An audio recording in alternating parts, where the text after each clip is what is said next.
بسم الله الرحمن الرحيم. الحمد لله رب العالمين، والصلاة والسلام على رسول الله صلى الله عليه وسلم وعلى آله وأصحابه والتابعين لهم بإحسان إلى يوم الدين.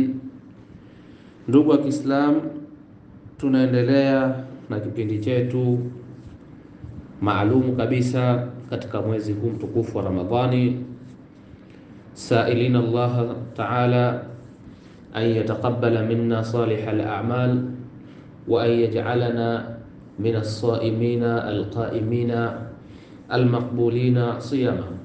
Tunamwomba Allah subhanahu wa ta'ala katika mwanzo wa kipindi chetu hichi atuelimishe tusoyajua na atujalie manfaa ya yale ambayo kuwa ametuelimisha.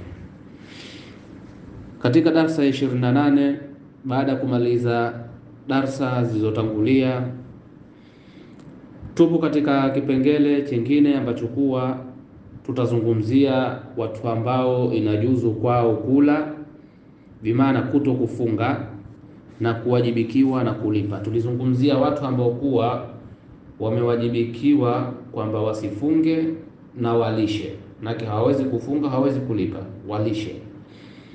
Sasa leo tutazungumzia wale ambao kuwa inajuzu kwao kufungua pamoja na kuwajibikiwa na kulipa. Pia sio wajibu kufungua, bali inajuzu, anaweza akafunga, anaweza akafungua. Na katika kipengele hichi tutazungumzia watu wa aina mbili. Tutazungumzia mgonjwa na msafiri. Tabani mgonjwa tumezungumzia katika kipindi, katika darasa zilizopita. Kuna mgonjwa ambaye kuwa maradhi yake sugu, hatarajiwi kupoa, tumezungumzia hukumu zake. Na mzee ambaye kuwa kashafikia uzee, kama ni mwanamke ni mwanamume, hawezi tena kufunga, tumezungumzia hukumu zao. Sasa tunazungumzia mgonjwa ambaye kuwa maradhi yake ni ya muda na msafiri. Mgonjwa ambaye kuwa maradhi yake ni ya muda lakini anapata tabu katika kufunga tare, tumeelewana mpaka hapo. Yashuku ala al-insan min ghairi an yuaddi bihi ila al-halak, yani anapata tabu lakini haipelekei katika labda kuja kuangamia au wama shabaha dhalika. Kama tulivyotangulia kutaja huko nyuma kwamba tumeagawanya maradhi katika sehemu tatu, kama mnakumbuka katika darasa zilizopita nyuma tari, ambapo ni kigawanyo cha Sheikh Saidi Al-Kanubi. Labda nirejee tu kwa faida kwamba Sheikh Said Al-Kanubi, Allah amuafu, ametaja vigawanyo vitatu wa maradhi. Akataja kigawanyo cha mwanzo ni maradhi yadhuru bi sahibihi, maradhi ambayo kuwa yanamdhuru sahibu yake. Kwa hivyo huyu kwa kauli za wanachuoni kwamba yajibu alfitru, inamwajibikia afungue, asifunge, wajibu kwake kufungua. Na kuna maradhi anapata tabu mtu akifunga tari, lakini anaweza yundabul fitr, yani huyu inapendelewa, lakini akifunga pia hakuna tatizo.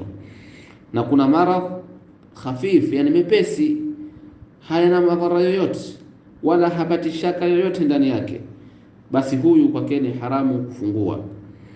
Kwa hivyo kama tulivyozungumza katika darasa zilizopita, ndugu zetu, kwamba ila ambayo kuwe na mwajibikia yule mukallaf kufungua, tumefahamana vizuri, ni ile ila ambayo kuwa ima akifunga yatatokezea maradhi makali, au maradhi yatazidi, au maradhi yatachelewa kupoa.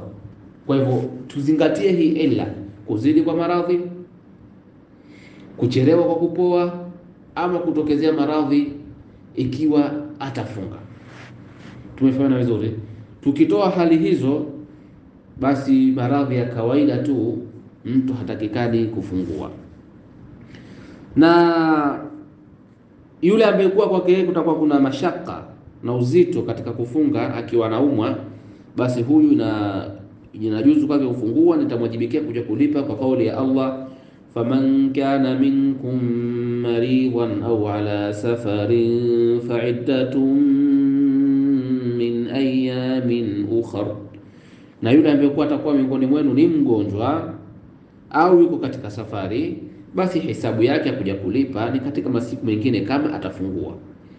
Huyo ni wa kwanza, amekuwa anawajibikiwa, inajuzu kwake kufungua na inamwajibikia kuja kulipa. Wa pili ni msafiri. Msafiri, inajuzu kwa msafiri katika safari yake kwa nasi ya Qur'an, kwamba na kwa nasi za hadithi za Mtume sallallahu alaihi wasallam tumefahamiana vizuri kwamba inafaa kwake kufunga na inafaa kwake kufungua.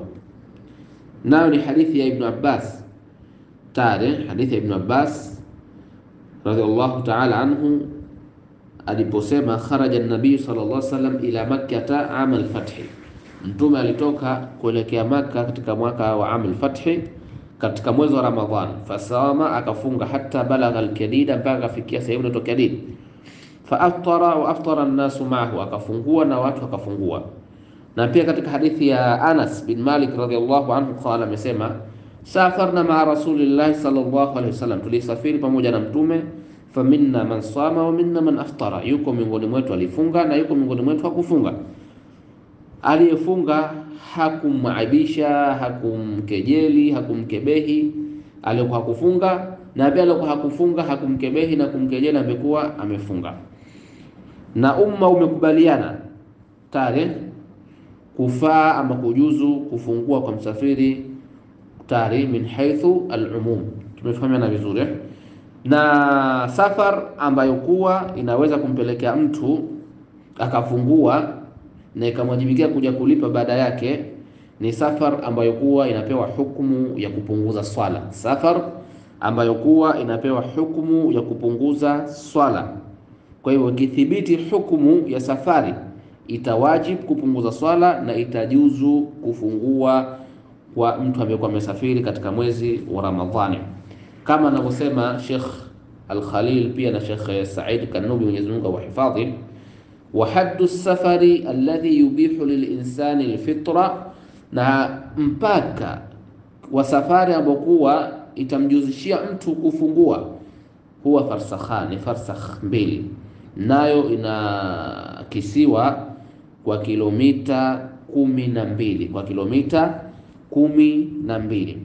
Kwa hivyo hawa ndio watu wawili ambao kwa tutawazungumzia katika darasa kama 2 hivi au 3 tari zinazokuja mbeleni.